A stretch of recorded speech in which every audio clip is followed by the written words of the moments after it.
Alright guys, going to be looking at this PS2 game here, Death by Degrees.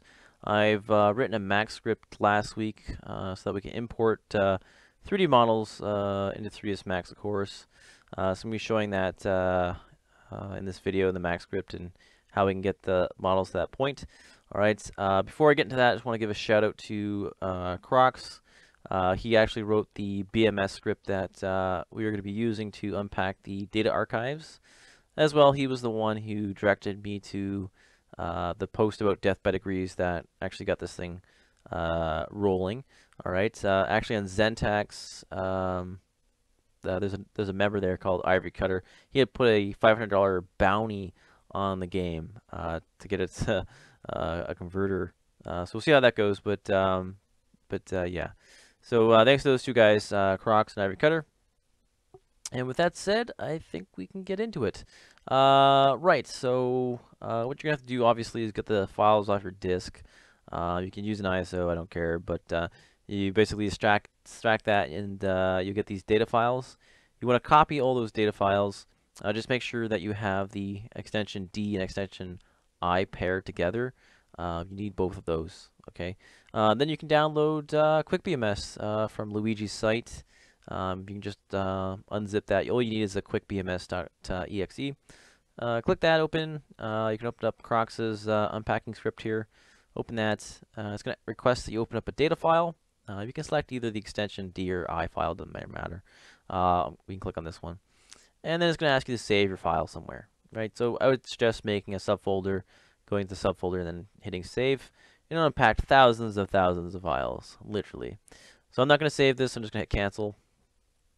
I've already unpacked mine, so you can see here in data 0, we got tons and tons of files here, and Namco did a very excellent job of not naming them logically and just giving everything a serial number. So have fun going through all that. Yeah. Right, so there's also a very large file type ecosystem here. You can see we have EVD, EFC, EFT, MOP, none, blah, blah, blah, blah. So yeah, I haven't looked at most of them. I looked at the two here, OBJ and NUT. OBJ seems to be the geometry, and NUT seems to be the textures. I think I just like randomly grabbed them and I got lucky, so yay for me. Anyway, all right, so we're just gonna grab one of these pairs. We need a nut and a knob. I already sorted mine together somewhere. We're gonna be looking at Anna's just because it's a simple model. All right, so we got these two files here. Now we can go to 3ds Max and actually do some stuff, I guess. Here's the script I wrote, the GUI anyway. Two buttons there. You can import an object or unpack a nut, and then this toggle here. The toggle just deletes the stuff that was sitting around, so you can import the new object. If you turn it off, then you can import a bunch of objects together, and they'll keep stacking in 3ds Max. Okay. Anyway, so let's just import the Anna file there. All right. So just I want to cover a couple things with the mesh here before we get into the texturing. We have to do some sorting here if we want to kind of pull out the stuff. There always seems to be some kind of shadow mesh there. You don't really need that, obviously, so you can delete it. On the like low-res in-game models there, not the cutscene models, you'll get these facial expression objects and hand gesture objects or models, I mean.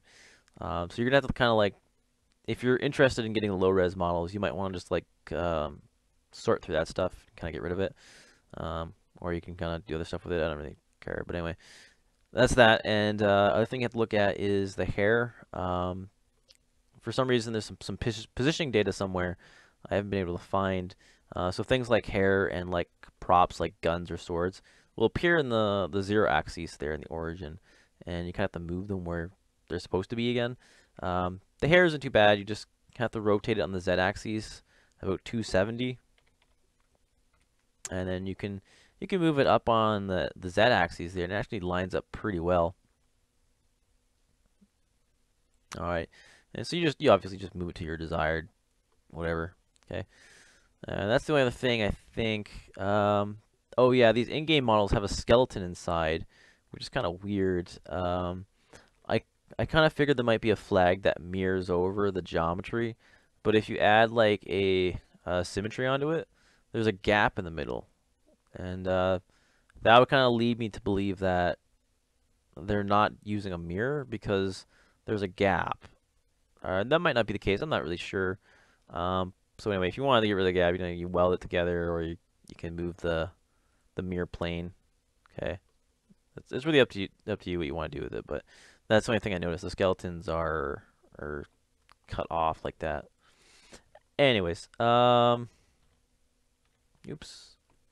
Okay, here's a good example. If you accidentally moved an object, you don't know how to get it back to where it was, and undo is messed up. What you can do is you can click on the align thing here, and then select an object that it was close to, and then you can select X, Y, Z, and then line the pivots. So pivot to pivot, and then the rest of the stuff you can leave off, and then just hit OK. And then that'll probably put it where you wanted it to go. Alright, I think that's it for geometry. One other thing I just would want to show you guys is the smoothing here is all messed up, obviously. What you can do is you can go into vertices mode or vertex mode, select everything, so press Control A, and then go down to weld, and then you're going to type in 0.001, and then you're going to weld those selected vertices. So what's happening now is 3ds Max has welded this stuff and then recalculated the smoothing groups. So we also have to go in the polygon mode. Again, select all, so Control A, and scroll down to the very bottom where it says smoothing groups, and clear all. And just click on one so that everything has one smoothing group. Of course, you can press auto to kind of like automatically determine a smoothing group, but I just leave it on one. Okay. So now your normals should be corrected in 3ds Max, since 3ds Max actually uses smoothing groups. But anyway, that should fix that. And now I think we are good for the texture part. So we just click on unpack the nut, and then we just unpack the nut. Bang! Alright, so let's go over there. So what that does is it creates a subfolder and then unpacks all the texture files that were inside. So my Maxscript won't actually handle the TIM2 conversion, the TM2s. What you can do is actually use Gnosis. So let's just start up Gnosis here. I've already got it opened up on the folder, but of course you just go to the file support list, and then you click on TIM2, and then you can navigate to your folder, and then yeah, party's on. So now you convert these. You can convert these to like a PC format that that will be more usable in 3ds Max. You can batch convert it by going to Tools and then going to Batch Process. All you have to do is just remove the subfolder. So delete that part there. You're only going to want in path and the name. All right. So now just hit folder batch and click OK, and now it'll list all the files that were in that folder, and click export. And once it's done, you can hit OK, close it, and there you go. We're just going to delete these TM2s now since we don't need them, and these are our textures. Now what we're going to have to do is move the textures over here and open up the material editor, which is here. It's also the M key on the keyboard. You can go into compact mode if it's in slate mode. So if it looks like this, that's the slate mode. You want to go to modes and then go back to compact. And then what you can do is click on the eyedropper and then click on your model there, and it'll bring up the material groups used by that model. All right. So I assign a random excuse me, color to the material groups so that you can kind of see them visually. And so what we have to do is basically drag and drop a texture from our texture list here, and then drop it into one of these material groups in this list. So it's not as bad as you think. Once you find one texture, it usually follows in order. I mean, usually, but not always. But usually for the body, it's pretty simple. So the body is always usually the first object, luckily. So usually the first texture is, again, the first texture. So usually to go like this, like that. Okay, now this might be a little difficult to see because when you select the mesh, it might be edged like that because 3ds Max, the newer version anyway, it forces on this thing. Okay, so either deselect your model or turn that thing off. But anyways, let's go back. All right, so now we can see that that texture looks about right. Then we can just kind of go in alignment. So this could be the first, second, third, fourth, fifth. So it goes like that, like that, like that, like that, and like that. All right. So there you go. Okay. And it looks right to me, so it's pretty much good. Now you're probably wondering, hey, why didn't you just do that automatically? And why are you making us do all this stuff? Well, when I did some experimenting, it's kind of hard to anticipate the order of things because this is a texture list for all the objects, the faces and stuff. And the face thing is down here, and then how do you know this takes the face texture and this takes the face texture and this takes the hair texture? I fumbled my words. The hair texture and stuff like that. It's obviously it's in the file. It's too much work for me to kind of figure out, I guess. But yeah, it's not too hard to assign. Now, there's a glitch in 3ds Max. I just want to point out: if you don't weld your model and all that fun stuff before you do this assignment stuff, let me do it on this hair. Let's just assign the hair here. So this will probably be first. And this will probably be this one. This will probably be this one. This one. Okay, it didn't really work. Sometimes 3ds Max glitches out. All you have to do is just go back in the vertice mode, go out of it. If that doesn't work, then we can do is add a Unwrap Uvw. Okay. This glitch sometimes pops up. I don't know if it's just my version of 3ds Max, but anyway, I just want to mention it. What will happen is your UVs will look all like funky.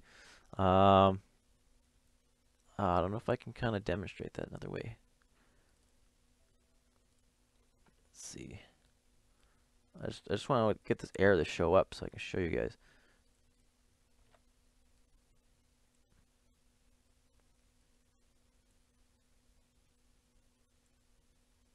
Here we go. We got it to work. Okay. This seems to be some kind of glitch in 3ds Max. I'm not sure what the heck's going on. The UV information is actually good. If you force 3ds Max to do an update, it updates. It seems to be some kind of I don't know, like graphical update with the viewer thing. So if you encounter that, just toggle in and out of vertice mode, and that seems to fix it. All right. So my previous thing there, I didn't pop up, so I had to do this. But anyway, that's pretty much all the stuff I think that you need to know. Yeah. So yeah, I'll make another video potentially talking about the actual file format. So in this current version of the script, currently it doesn't support texture assignment. It doesn't support material. Oh, sorry. Skeletons or weights. It doesn't support correct positioning of the objects. Okay, so those three things. But we can correct that easily enough in 3ds Max. Not too bad. All right. And that's it. That's how we can get geometry into 3ds Max from death by degrees. All right. I want to say thank you guys for watching. Again, thank you to Crocs and Ivory Cutter, and of course Rich and his marvelous Gnosis program, which is so versatile in what it does.